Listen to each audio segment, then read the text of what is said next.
اهلا بيكم.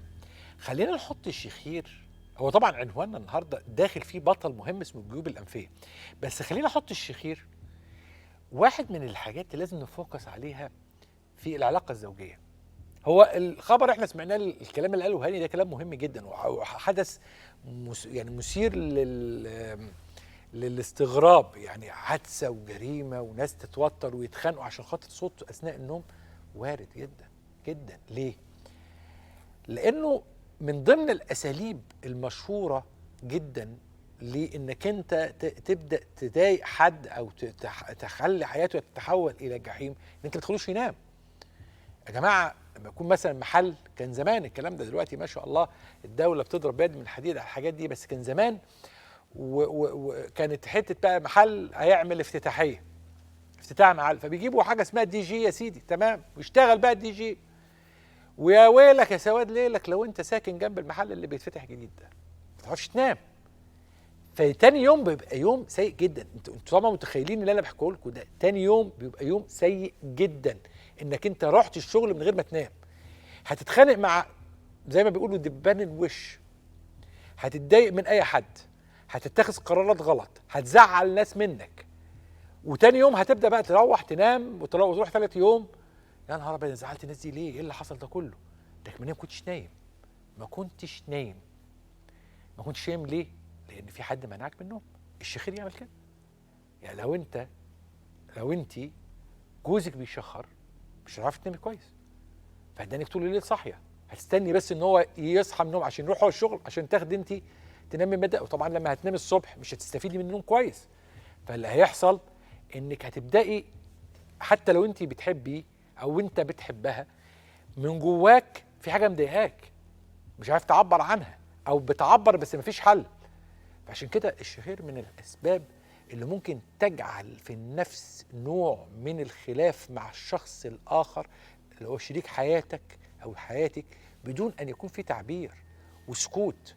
في ناس متربيه بزياده بجد كتير في الشعب المصري فما بيتكلموش. الست شايفه عيب ان انا اقول له ان انت بتشخر، او تقولها له بس بهزار، فخلاص هو بياخدها، ما كل الرجاله بتشخر. في ناس على فكره في اوساط معينه شعبيه لغايه دلوقتي ماشيه في المبدا ده، اللي هو ايه، الراجل من غير كرش ما يسواش قرش، وكل الرجاله بتشخر. ده مبدا عند ناس كتير، والراجل ما يعيبوش الا جيبه.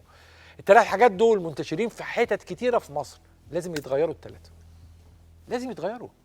النهارده هنحاول نغير هذا الجزء المهم جدا، لكن ما تنسوش ان انا اتكلمت على الشخير رغم ان البطل النهارده هو الجيوب الانفيه، لكن فارض نفسه يا اخي.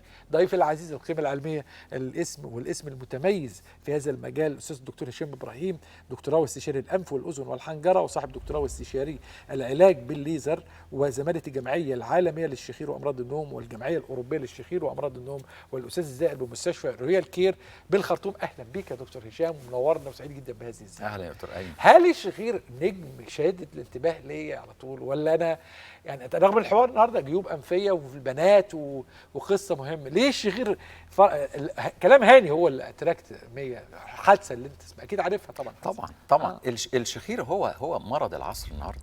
الشخير هو مرض العصر، لان حضرتك النهارده اخر الابحاث واخر الاحصائيات بتقول ان كم الناس اللي بتطلع صوت وهي نايمه وبيتحولوا من هذا الصوت لمتلازمه الشخير والخنقه بيزيد بطريقه غير طبيعيه.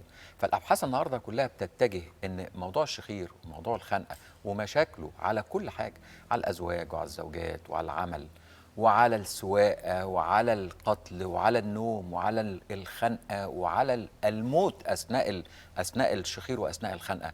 موضوع كبير يستحق النهارده ان هو يبقى مرض العصر.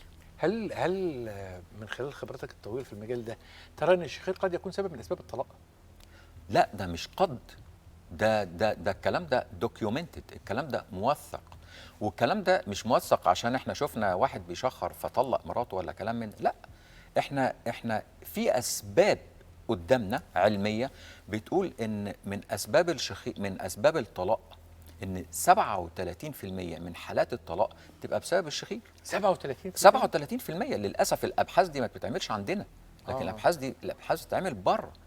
لأن ببساطة شديدة جدا الشخص اللي بيشخر والكلام ده النهارده الحقيقه احنا بنشوفه يوميا دلوقتي، ما بقاش حد زي زمان تيجي تتكسف او هو يجي يتكسف ويقول بس بلاش كلمه شخير. لا، النهارده الناس بتيجي مسجله لجوزها وبيجي هو مسجل لها، وجايين هما الاثنين وجايين في منتهى السعاده عشان شايفين النتائج النهارده بتاعت عمليات الشخير عندنا شكلها عامل ازاي، فجايين بكل اريحيه سواء من جوه او خارج مصر.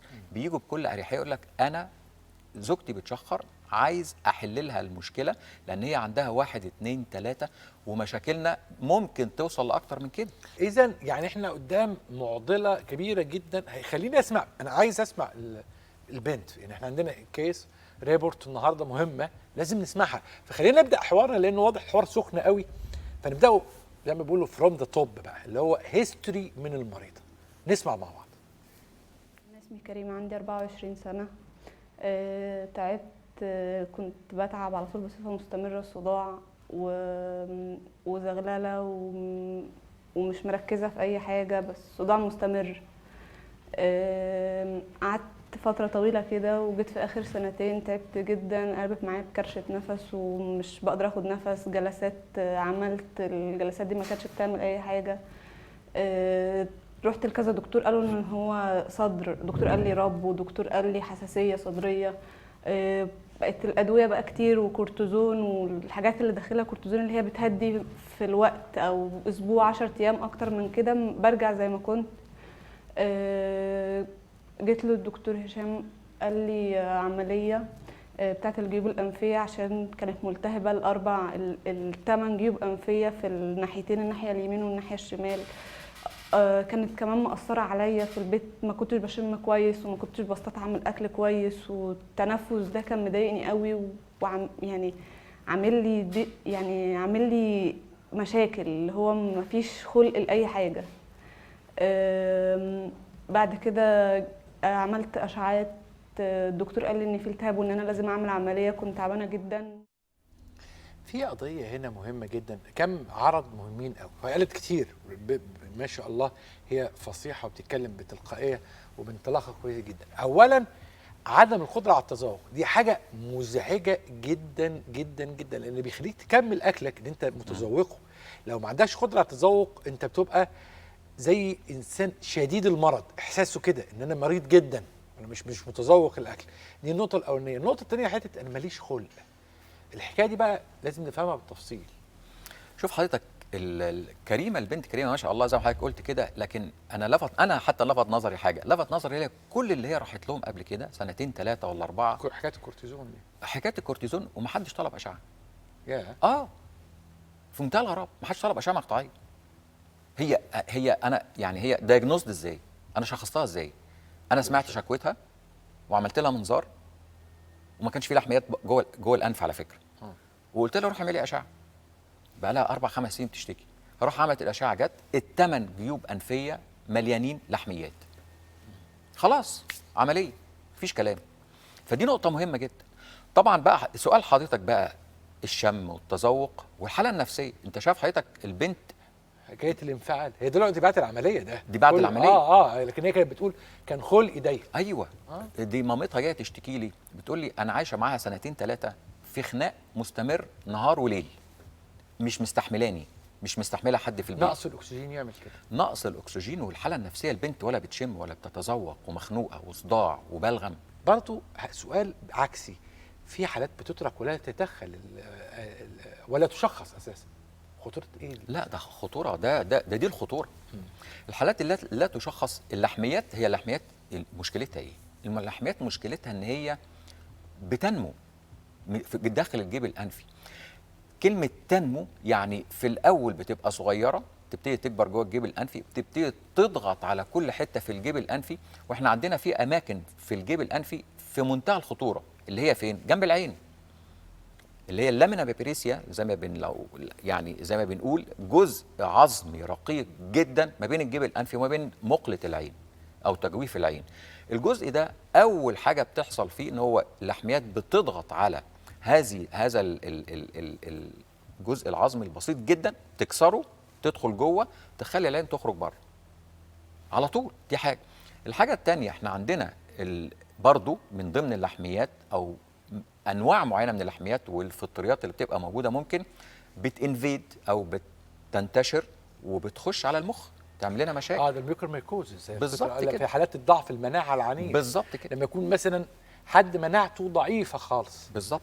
وترك بقى هو ده هو ده اللي احنا بنقول ازاي. في حالات يعني مزعجه للغايه، لانه الميوكرميكوز دي بتيجي في نقص المناعه، وساعات نقص المناعه يكون مع غيبوبه، غيبوبه نقص سكر او زياده السكر. كل السكر بيعمل قله مناعه، كل الكيموثيرابي بيعمل قله مناعه، الحاجات اللي هي كل الادويه بتاعت الكورتيزونات والكلام ده لفترات طويله جدا. حتى اللي هو كورونا في الفتره الاخرانيه، كورونا طبعا، كورونا مع العيانين بتوع الصدريه اللي بيخشوا ويتحجزوا، المناعه عندهم بتقع زي ما بنقول، ويبقى هم عرضه اكتر لاي مشاكل جوه الجيب الانفي، اي مشاكل. عشان كده يا جماعه دايما اي حد داخل بغيبوبه سكر عالي وعنده اسيتون، ده مناعته ضعيفه، لازم تبص على عينيه. لو لقيت عين محمره، يبقى العين المحمره دي نتيجه ان الفطر في الجيوب الانفيه اللي تحتيها. لو لقيت عين واحده محمره او عين محمره على الناحيتين، لازم تطلب اشعه مقطعيه على الفص الامامي في المخ فورا، وطبعا اشعه مقطعيه بقى على الجمجمه لانك هتلاقي فطر. بالظبط. وده علاجه سهل، يعني علاجه هتشيل الفطر هو ده بقى بقى من اهم حاجات من اهم يعني جزئيه في الفطر، ان احنا اول ما بيبقى بيتشخص بيتعالج وبيتشال، والدنيا يعني بتبقى كويسه جدا وبتستمر، واللحميات بتتشال بالظبط زي الفل. طب تعالى نسمعها تاني بقى في المحطه الثانيه، ما احنا عندنا محطتين، هما المحطتين على فكره بتحكي فيهم وهي مرتاحه بس بتاريخين مختلفين. التاريخ الاول في الكلام ما قبله العلاج والتشخيص والى اخره. التشخيص والعلاج تختلف الامور تماما طالما انا عولجت وتشخصت صح. تعالوا نسمع هذا الحوار وبعدها نختم هذه الجلسه العلميه الراقيه جدا. تعالوا نسمع مع بعض. وبعد كده بعد العمليه قعدت الفتره اللي قعدت فيها الدعامات ما حسيتش بحاجه، يعني اللي هو مش ربع مثلا، لو في اصلا الم مش ربع الالم اللي كنت بحسه قبل العمليه. وبعدين رحت شلت الدعامات بعدها، واول حاجه عملتها لما خرجت اللي هو اكتشفت ان انا في اكل كتير ما كنتش بستطعمه، مفيش يعني مش عارفه اشم، اللي هو لما خرجت بره بتنفس، حاسه ان انا بتنفس من مناخيري، مش لاغيه مناخيري وبتنفس من بقي بس، لا في طاقه، يعني في اللي هو مناخيري بتتنفس، يعني شامه وبستطعم وبقيت كويسه. عايشه فتره من غير ادويه ومسكنات من ساعه ما عملت العمليه، بقالي 4 أو 3 شهور من ساعه ما عملت العمليه عايشه من غير مسكنات. فرق في حياتي ان انا بقيت اعرف اخرج، بقيت اعرف يعني اتحرك، بقيت بتنفس، اللي هو شم ريحه الحاجه، مش حد كان بينادي عليا يعني ادوق حاجه او كده ما كانش بيبقى فيه، او كان بيبقى مشاكل ان مثلا انا عندي الطعم مختلف عنه، او ان انا على ما احس بطعم حاجه ببقى بوصل لحاجه اعلى منه. ونصيحتي لاي حد دكتور شخص له ان هو محتاج عمليه جيوب انفيه يعملها، لان هي سهله، والدعامات الجديده ديت خلتها اسهل حاجه، ومش هيحس بالم قد ما هيحس ان هو مرتاح بعد كده. بلا شك ان الواحد لما يستطعم يعرف ان دي ملوخيه ناشفه ولا ملوخيه خضراء، ده شيء مهم جدا. ان يعرف ان انا باكل الحاجه دي سبايسي ولا مش سبايسي، ولا الحاجه دي فيها بهارات كذا، بحس متعه لوحدها. لكن البنت اجمل ما فيها دلوقتي الابتسامه لوحدها ده تعني كتير قوي.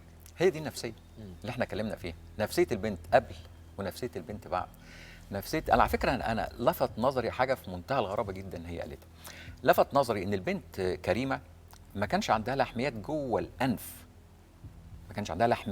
الانف، ولكن مع عدم وجود لحميات ما كانتش بتشم، والنفس ما كانش كويس. طب ليه؟ ده سؤال، ده سؤال يعني انا يعني لاحظته دلوقتي. ده معناه ان زي ما احنا قلنا ان وظيفه الجيب الانفي ووظيفه الانف اللي هي بتنظف وبتنظف كل الاير واي او مجرى التنفس ما كانتش مظبوطه. فاعصاب الشم ما كانتش بتشم، فدخول الهواء ما كانتش بتحس بيه. دخول الهواء داخل، بس انت اهم من دخول الهواء ان انت تحس ان في هواء. زي انت حضرتك بتاكل ملح، في ملح بس ما انتش مستطعم بيه، في سكر بس مش مستطعم بيه، فهي رجع لها احساسها بالهواء احساسها بالشم، احساسها بالتذوق. وهو ده اللي عمليه الجيوب الانفيه لما بتتشخص صح وتتعمل مظبوط بتخلي العيان بالمنظر ده.